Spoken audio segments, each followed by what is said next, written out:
Gracias Juan Carlos, Andrés, a todos los directivos, a quienes nos acompañan esta mañana. No me memoricé ningún poema y mi intervención, doctor Andrés, va a ser un poco prosaica, tocando algunos de los temas que nos preocupan a todos, pero antes 2 o 3 comentarios generales. Andrés, a veces los intentos de racionalización, de llegar a las causas últimas de los problemas, de preguntarnos por las causas de las causas, pueden dar la impresión de que uno está señalando a todos como culpables, cuando uno señala esos problemas sistémicos, podríamos decirlos, esto de las fallas del sistema. Eso no quiere decir que estemos prescindiendo de los juicios éticos. Hay unos que son culpables y otros que no lo son. Digo esto porque a lo largo de mi intervención voy a tratar de hacer una reflexión sobre eso, sobre dónde están las causas de la causa, dónde se originan los problemas, en particular los problemas financieros de nuestro sistema. Y ese no es un intento por borrar la responsabilidad de quienes hacen las cosas mal y de quienes necesitan ese señalamiento ético, podríamos decirlo de esa manera. Y yo creo que eso vale la pena señalarlo claramente. El segundo comentario, o lo voy a dejar para el final, yo creo que voy a entrar mejor en materia para no perderme en introducciones grandes. Quiero plantear mi intervención en 2 partes. Primero mostrarles o hacer una reflexión sobre dónde estamos como sistema de salud, qué momento estamos viviendo, cómo podríamos describirlo. Y quiero en la segunda parte centrarme sobre todo en los aspectos financieros que más nos preocupan, entender esas causas y tratar de presentarles de manera sistemática y organizada las soluciones para al final hacer una reflexión ya general sobre el futuro de nuestro sistema. Empecemos entonces por el comienzo, una introducción de dónde estamos, uno cómo podría describir este momento. Le preguntaba ahora al doctor Juan Carlos si este era uno de los momentos más difíciles que se habían vivido en las últimas décadas. La respuesta de Juan Carlos, haciendo un poco de memoria, es: hemos tenido momentos difíciles. Tratando de, yo creo que decir de manera modesta, Juan Carlos, de que este es un sector complejo y que entre momentos de dificultades que se han repetido en los últimos años, tal vez es difícil escoger cuál ha sido el más duro. Pero ¿cómo definiría yo este momento del sistema de salud? Hay una primera palabra que quiero utilizar para definir dónde estamos, y yo creo que es una transición. Si uno mira lo que se ha recorrido desde la Ley 100 del año 93, lo que hemos hecho, yo creo que hemos tenido algunos logros que uno podría denominar, sin ser peyorativo, cuantitativos. Hemos avanzado en términos de cobertura, de igualación de los planes de beneficios, de ampliación de ese plan de beneficios, que todo ha redundado en que yo creo que ya hemos cumplido un objetivo que nos trazamos como sociedad hace más de 20 años, y era el objetivo de la protección financiera. En eso el sistema de salud de Colombia se distingue en el mundo en desarrollo, en nuestra región. Hay una estadística, una cifra que hemos repetido una y otra vez, y es el porcentaje que representa el gasto de bolsillo en el gasto total en salud. Ese número del 14-15%. Cuando yo me reúno la semana pasada, por ejemplo, con el director del Instituto Mexicano de los Seguros Sociales, en México el gasto de bolsillo es el 44%. La primera pregunta que nos hace es: ¿ustedes cómo hacen en Colombia? ¿Cómo han hecho para garantizar esa protección financiera? ¿Cómo han hecho para avanzar en las 3 dimensiones del cubo, en los márgenes tanto extensivos como intensivos? ¿Cómo han hecho para avanzar en ese margen de equidad, Andrés? Porque todavía tenemos alguna inequidad, pero hoy en Colombia, si nos comparamos con México, por ejemplo, y ustedes comparan el paquete de beneficios del Instituto Mexicano del Seguro Social, el equivalente a nuestro régimen contributivo, y el Seguro Popular, el equivalente a nuestro régimen subsidiado, hay una brecha, un abismo entre esos 2 planes. En Colombia ya es el mismo, y yo creo que eso tenemos que reconocerlo. Ese objetivo, doctor Juan Pablo, que era un objetivo explícito, yo creo, en su momento, de la protección financiera, que es un objetivo intrínseco de todos los sistemas de salud, a pesar de los problemas, a pesar de las dificultades, a pesar de 20 años difíciles, a pesar de la crisis financiera de finales de los años 90 que se nos metió ahí en la mitad y truncó los planes en algún momento, lo hemos cumplido. Y yo creo que lo hemos cumplido con creces, por lo menos desde una perspectiva comparada, relativa, cuando nos comparamos, por ejemplo, con otros países en desarrollo y con los países que nos queremos comparar en el contexto latinoamericano. Pero los retos en la salud, ustedes lo saben bien, son sisifescos. Uno logra un reto, el que se le aparece, el que se insinúa el nuevo reto, es aún mayor.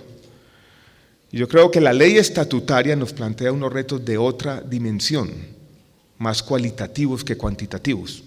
La integralidad, el acceso oportuno, la calidad, esas cosas que son más difíciles de medir y que hoy están en las expectativas y demandas de la sociedad y que podríamos decir van a marcar el desarrollo del sistema de salud hacia adelante.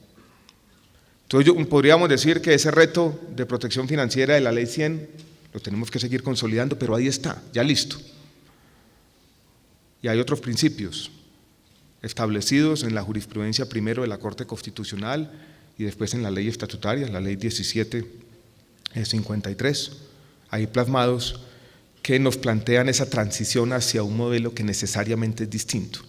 Entonces yo quisiera describir este momento como un momento de transición. Retos de protección financiera quedaron atrás, tenemos que enfrentar esos retos o principios o objetivos que están consignados en la ley estatutaria y que son, no nos digamos mentira, más difíciles y que van a marcar nuestro derrotero por los próximos 10 o 15 años. Esa es una primera idea del momento donde estamos, transición. La segunda idea, ya mirando la perspectiva más institucional, yo quiero llamarla como un momento también de implementación. Cuando uno tiene conversaciones con la gente del sector, sobre todo conversaciones que apuntan hacia la agenda de reformas, yo siempre noto una suerte de contradicción. Coexisten dos sentimientos que son contradictorios, una demanda por reformas, pero también cierta fatiga reformista.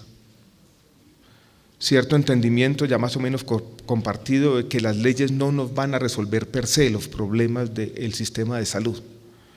Yo quiero hacer un repaso de las leyes de los últimos años. La ley 1438, que le dio coherencia al sistema de salud con la descentralización. No tenía sentido en un sistema de aseguramiento tener, por ejemplo, los contratos municipales del régimen subsidiado. Eso es un resquicio de, si se quiere, una coyuntura histórica, uno podría llamarla desafortunada, de que en este país se hizo la reforma a la salud al mismo tiempo que la reforma a la descentralización. Y tuvimos que hacer compatible la ley 60 y la ley 100 con esos contratos municipales del régimen subsidiado que fueron fuente de corrupción y de problemas. Solamente con el tiempo, casi 20 años después, en la ley 1438, recentralizamos los recursos, acabamos con esa fuente de corrupción, creamos el giro directo y mejoramos en el margen el sistema de salud. Se habían generado unas grandes deudas del Estado, sobre todo de las entidades territoriales con el sistema, por muchas razones. La ley 1608 trató de hacer ese saneamiento financiero. Consiguió, por ejemplo, cientos de miles de millones de pesos, los transfirió a las entidades territoriales y permitió que algunos municipios pagaran las deudas que tenían con el sistema. Hoy esas deudas ya se condonaron. Los excedentes de las cuentas maestras, que eran un ahorro involuntario del sistema, se permitió orientar hacia otros fines, en particular al pago de las deudas en las empresas sociales del Estado y los hospitales públicos. La ley 1751, ley del Plan Nacional de Desarrollo, yo creo que nos permitió también corregir algunos errores de diseño, en particular administrativos. Cuando se creó el FOSIGA, inspirado en unas nociones de reforma del Estado que prevalecieron en los años 90, se creyó que uno podía tercerizar unas labores misionales y se le entregó a un administrador fiduciario, por ejemplo, todo el tema complejo del manejo e implementación de la política de los recobros al FOSIGA. Hoy en día eso es un enredo en el ministerio. Uno da una directriz y el consorcio que maneja eso tercerizado muchas veces no lo obedece. Son labores misionales que jamás se debieron haber tercerizado. Eso se corrige también con la creación de la unidad de gestión y la acumulación de todos los fondos del sector en uno mismo. Allí en la Ley del Plan Nacional de Desarrollo también se consolida la política farmacéutica, me voy a referir a esto en unos minutos. La ley estatutaria yo creo que también le dio coherencia a nuestro sistema. La jurisprudencia de la Corte iba por un lado, las leyes muchas veces iban por otro. Lo que hace en últimas es incorporar esa jurisprudencia de manera ordenada a la legislación. Muchas veces, Andrés, yo he escuchado la crítica, ustedes en la ley estatutaria prometieron lo que no debieron haber prometido. Eso no lo hizo el ministerio. Eso fue simplemente una forma ordenada de incorporar lo que había venido diciendo sistemáticamente a través de 10 años de jurisprudencia repetida, compleja, nuestro Tribunal Constitucional. Pero la ley estatutaria también fue eso, un ejercicio de coherencia en el sistema de salud, como los otros esfuerzos reformistas. Juan Carlos, usted nos acompañó y fue protagonista en la ley corta, que afianza algunos de estos mecanismos, el giro directo en el régimen contributivo, consigue recursos también para seguir con el saneamiento financiero, en particular las deudas no POS en el régimen subsidiado que han venido creciendo aceleradamente en los últimos años y demás. Hago este inventario porque yo no creo que en la próxima década del sistema nosotros necesitemos una gran reforma legal, lo digo sinceramente. Quiero describir este momento como un momento de implementación, de llevar a la práctica estos principios, de reglamentar estas leyes, de seguir trabajando para materializar lo que hay allí, ya puesto en las reglas de juego del sistema, instituciones entendidas como reglas de juego. O sea, es un momento de transición hacia un modelo distinto, pero paradójicamente esa transición no creo que necesite grandes reformas legales. A veces lo he dicho de manera brusca, vuelvo a repetirlo así, si uno suma estos esfuerzos de reforma legal, yo creo que podría decir buenamente que la reforma legal a la salud ya se hizo y que el reto, vuelvo y repito, para los próximos años es un reto de implementación. Algunos podrían estar en desacuerdo, pero esa por lo menos es mi visión actual de este momento del sistema. Y el tercer momento, o el tercer punto que quiero describirles, transición, implementación, es un momento de definiciones. Es un momento de definiciones para afrontar el problema que nos ha agobiado en los últimos años, el más complejo de todos, el que tiene en el deterioro patrimonial de las empresas pagadoras, de las deudas a todo lo largo de la cadena, los mismos problemas de falta de legitimidad y confianza pública. Tiene en estas dimensiones sus manifestaciones más evidentes, es el problema de sostenibilidad. Yo creo que en este momento es el momento de afrontar colectivamente ese problema de sostenibilidad y en los próximos 3 o 4 años trabajar en 2 dimensiones, en lo que yo llamo la dimensión de los stocks o la dimensión del pasado y la dimensión de los flujos o la dimensión del futuro. No podemos seguir arrastrando ese problema de sostenibilidad por más años, tenemos que recuperar la coherencia en algunas de nuestras decisiones y dejar atrás este problema que nos está poco a poco enloqueciendo a todos, porque es muy complejo y frustrante. Mi trabajo de todos los días es 4, 5, 6, muchas veces 10 reuniones con el mismo tema, la misma letanía, las deudas, los problemas de sostenibilidad, las mismas manifestaciones, todo el mundo levantando la mano, llamar aquí. Muchas veces la confusión que tenemos entre los problemas de sostenibilidad y los problemas de flujo de recursos, que yo creo que son distintos. Aquí tenemos problemas de flujo de recursos, de costos de transacción muy altos, de exceso tal vez de mecanismos de mercado en ciertas partes del sistema, pero en el fondo el problema más profundo es un problema de sostenibilidad.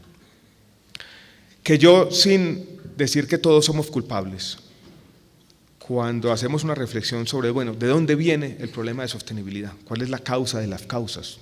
¿Dónde están las razones primigenias de este problema? ¿En qué punto se origina el problema de sostenibilidad de nuestro sistema de salud? Yo creo que podría describirlo de la siguiente manera, haciendo la reflexión sobre la causa y las causas, y no tengo mucho tiempo para extenderme sobre las razones. Pero yo creo que la causa preponderante, no la única, porque aquí también hay causas que tienen que ver con fallas regulatorias. Si nosotros hubiéramos tenido unas buenas normas, por ejemplo, en lo que tiene que ver con la solvencia de las compañías aseguradoras, no estaríamos en lo que hoy estamos. si hubiéramos tenido mucha inspección, vigilancia y control, no estaríamos en lo que hoy estamos. Y si tuviéramos en nuestras regiones una descentralización mejor consolidada, de pronto tampoco estaríamos en lo que hoy estamos. Pero si yo reflexiono sobre lo que ha ocurrido en los últimos años, yo creo que la causa preponderante tiene que ver con la incapacidad, no solamente como sistema, no solamente como Estado, diría yo, más allá, como sociedad, de incorporar ordenadamente las nuevas tecnologías al sistema de salud. Lo que pasó en el sistema después de la sentencia TGT 160, esa incorporación desordenada de nuevos medicamentos, esa idea que se creó en la sociedad de que íbamos a pagarlo todo a cualquier precio, esa avalancha de 3 billones largos de pesos que desequilibró el sistema e hizo que primero los excedentes del FOSIGA desaparecieran, después los patrimonios de muchas EPS, después los patrimonios de algunas cajas de compensación, después otras fuentes de ahorro público y excedentes, y hoy en día esté amenazando la viabilidad de algunas entidades territoriales. Yo creo que tenemos que recordar a todo el auditorio que el departamento de Antioquia, por ejemplo, debe hoy 300.000 millones de pesos en tecnologías y servicios no POS. Esa es la contingencia fiscal más importante que tiene el departamento de Antioquia, que es el departamento más rico de nuestro país. El departamento del Valle de Cauca debe 200.000 millones de pesos. Entonces yo creo que nuestro sistema, por un tiempo, por muchos años, ya casi por una década, ha gastado más de lo que tiene. Porque, vuelvo y repito, no hemos tenido unas normas claras a la hora de incorporar las nuevas tecnologías. Y en el fondo hemos incurrido, creo yo, en un problema de acción colectiva, en un sistema público con un gasto de bolsillo muy bajo, donde las decisiones de todos los agentes tienen efectos sobre la viabilidad de todo el sistema. Y esto, Andrés, esta reflexión no es una forma de decir todos somos culpables, es una forma de explicar el problema, de entender los incentivos implícitos en este diseño que muchas veces no fue deliberado, que obedeció a circunstancias que se fueron dando, desde fallos de la Corte Constitucional hasta decisiones de afán en el Ministerio de Salud y Protección Social. Fuimos creando una situación en la cual yo creo que no hemos sido capaces de tener racionalidad, ni siquiera racionalidad, yo le llamaría coherencia a la hora de incorporar esas nuevas tecnologías. ¿En qué estamos entonces? Yo creo que estamos en dos momentos para resolver los problemas financieros. Uno tiene que ver con, yo lo voy a llamar, creo que a Andrés, a usted no le gusta mucho el nombrecito, ¿no? La crisis del pasado. Pagar las deudas, recuperar patrimonialmente el sector. ¿Cómo vamos a resolver ese problema? Y para entender cómo vamos a resolver este problema, yo diría lo siguiente: uno tiene que partir de unas premisas. El sistema de Colombia es un sistema extraño porque es un sistema público, pero que involucra en la mitad una especie de alianzas público-privadas con otro nombre. Si tuviéramos un problema financiero en un sistema meramente público, la forma de resolverlo era tocar la puerta persistentemente al ministro de Hacienda y decir: esto se resuelve con un cheque del gobierno, simplemente con plata pública. Y así resolvemos el problema de un sistema público. Pero en Colombia, como existe la intermediación privada, mixta o como la queramos llamar, tenemos que partir de una primera premisa, y es que este problema no se va a resolver solamente con recursos públicos. Tiene que haber la participación de recursos del sector privado.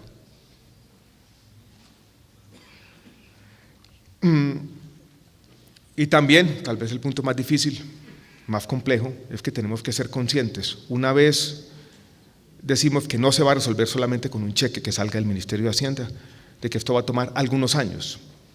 Las crisis financieras no se resuelven de la noche a la mañana. ¿Cómo la hemos racionalizado nosotros entonces? Hemos dicho, lo que primero tenemos que crear, y lo que pasa en cualquier crisis financiera compleja, es unas reglas de juego para la recuperación. Crear estabilidad jurídica, es decir, esta va a ser la estrategia o el derrotero de la recuperación, está en el decreto 2702, vamos a hacer unas metas volantes y vamos a propiciar que con recursos de capitalización del sector privado se apalanque o se sustente una parte, no toda, pero una parte de la recuperación.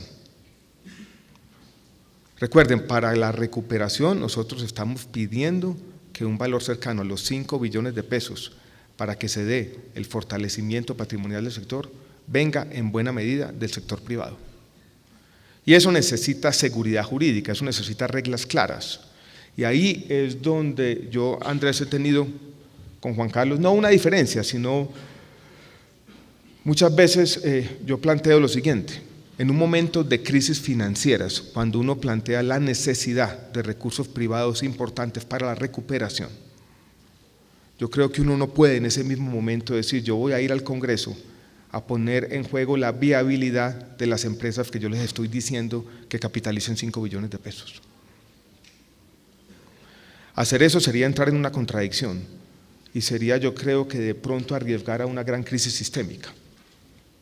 Entonces, primer punto importante, yo creo que hemos planteado una estrategia de recuperación. Imaginémonos si no fuera así, si uno no plantearía una recuperación, sino un borrón y cuenta nueva. Pues Andrés, lo que tú has llamado las megaliquidaciones, lo de Capricornio y Salucop, sería la realidad de todo el sistema. Ahí estaríamos abocados a una gran crisis sistémica que yo la considero inmanejable.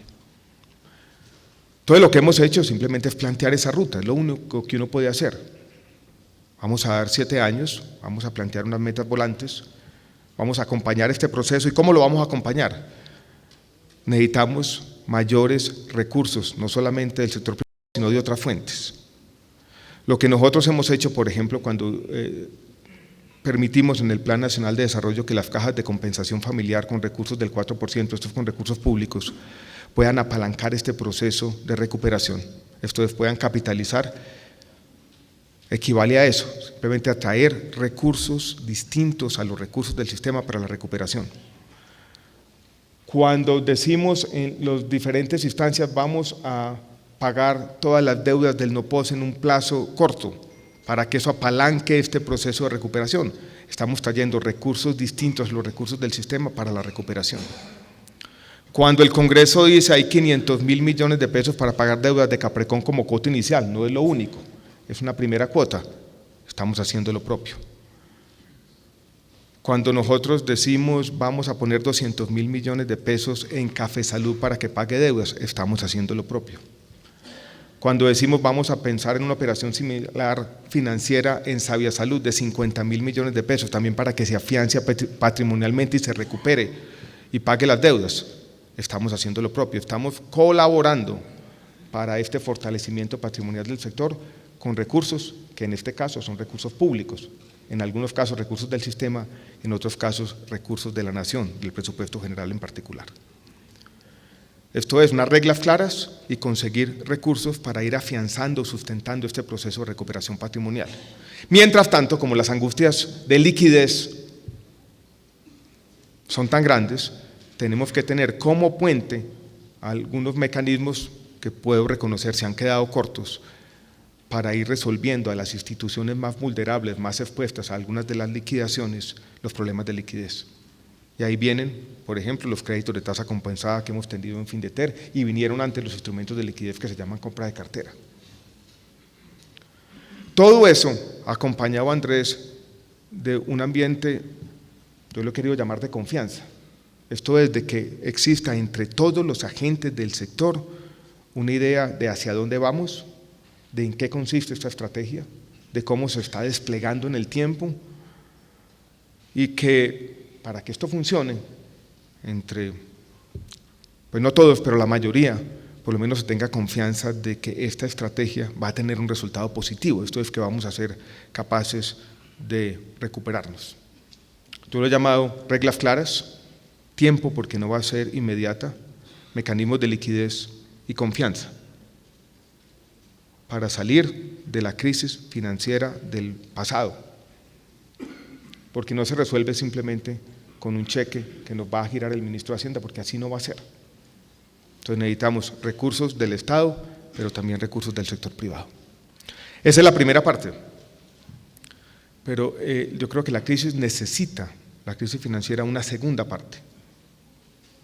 y es que tenemos que mirar hacia adelante y no podemos dejar que lo mismo que ya nos ocurrió nos vuelva a ocurrir. Y yo creo que en eso necesitamos reglas más claras sobre cómo vamos a sustentar financieramente el sistema hacia adelante. En eso, ¿qué es lo que hemos pensado? Una de las claves va a estar en la forma como se defina el plan de beneficios en el nuevo contexto de la ley estatutaria. Recuerde que hablaba al comienzo de esta transición. ¿Cómo vamos a salir de este tema del POS y el no POS? ¿Cómo vamos a incorporar ordenada y coherentemente las nuevas tecnologías? Ya he hablado más tiempo, pero quiero decirles de manera rápida lo que estamos pensando. Primero, lo que vamos a hacer, o tal vez el primer paso, es reglamentar las llamadas exclusiones por un mecanismo participativo, cosas que simplemente no se van a pagar con recursos públicos. Por ejemplo, porque no aportan nada, porque existen grandes dudas, ni siquiera sobre su costo-efectividad, sobre su efectividad. Entonces van a quedar unas exclusiones. Después yo creo que vamos a tener que hacer algo que hemos venido haciendo tímidamente en las últimas definiciones de los planes de beneficio, y es agrupaciones de medicamentos, sobre todo para enfermedades crónicas no transmisibles, por valor terapéutico. Y en esos grupos de valor terapéutico, esto es de medicamentos que tienen un mismo valor, pagar por todo ese grupo, simplemente por un valor que va a ser el promedio, o el percentil 30 o el percentil 40, pero no vamos a pagar toda esa diversidad de precios que uno encuentra a veces en grupos de un mismo valor terapéutico. Entonces va a haber en esa definición de los planes de beneficio unas agrupaciones necesarias por grupos de un valor terapéutico igual.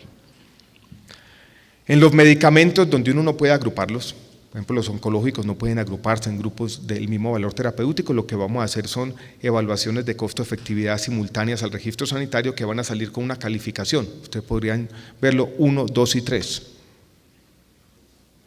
Ahí vamos a tener algunos que tienen un valor similar a los que ya están incluidos y uno va a pagar entonces un precio similar a lo que ya está incluido.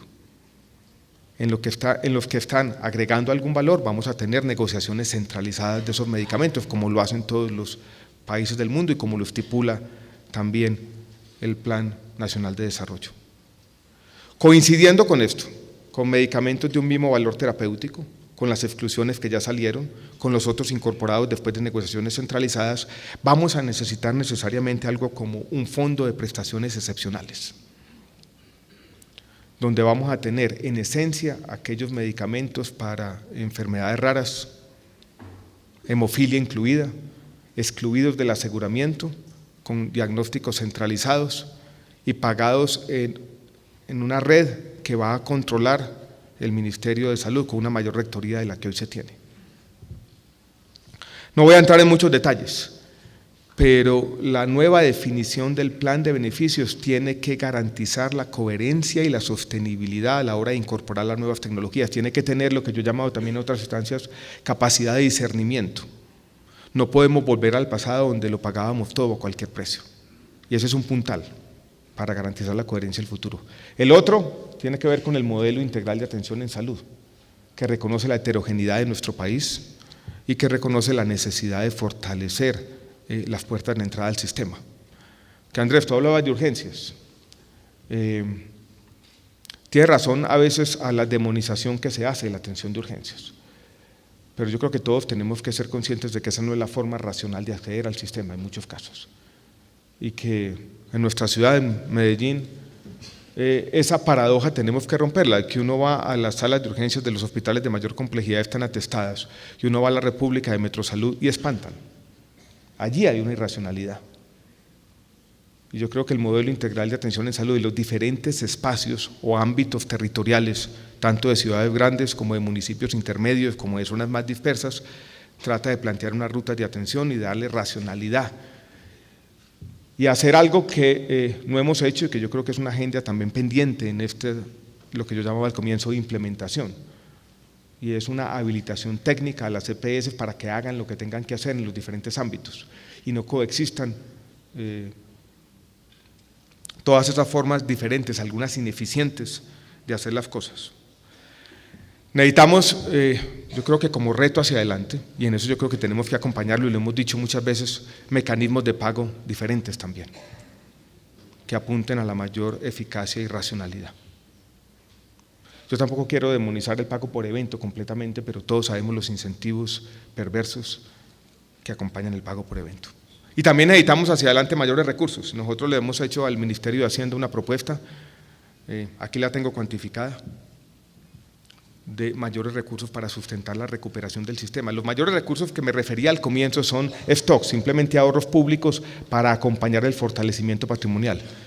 Estos son flujos, o sea, son recursos corrientes de todos los años para acompañar necesariamente la implementación de la ley estatutaria y los mayores recursos que necesita el sistema y el aumento del gasto público que tiene que acompañar estos nuevos retos que yo llamé de la transición, dejando atrás la protección financiera y empezando los retos de la integralidad y todos los principios de la ley estatutaria. Nosotros tenemos una propuesta, un documento de varias páginas que plantea impuestos al tabaco, que les voy a decir los números aquí, no lo quería volver noticia, pero bueno, aquí los tengo y no me aguanto la gana. Impuestos al tabaco, nosotros tenemos una propuesta que de manera gradual los va aumentando hasta que sean 5 veces los que hoy en día son, que nos ubicaría en la mitad del valor de América Latina, y eso recaudaría algo así como $500 millones de pesos. La propuesta de los impuestos a las bebidas azucaradas, 2 billones de pesos en lo que tenemos hoy en día programado. Propuestas de que los rentistas de capital tengan que contribuir al sistema, buscando esa equidad que hoy en día no se tiene, Andrés.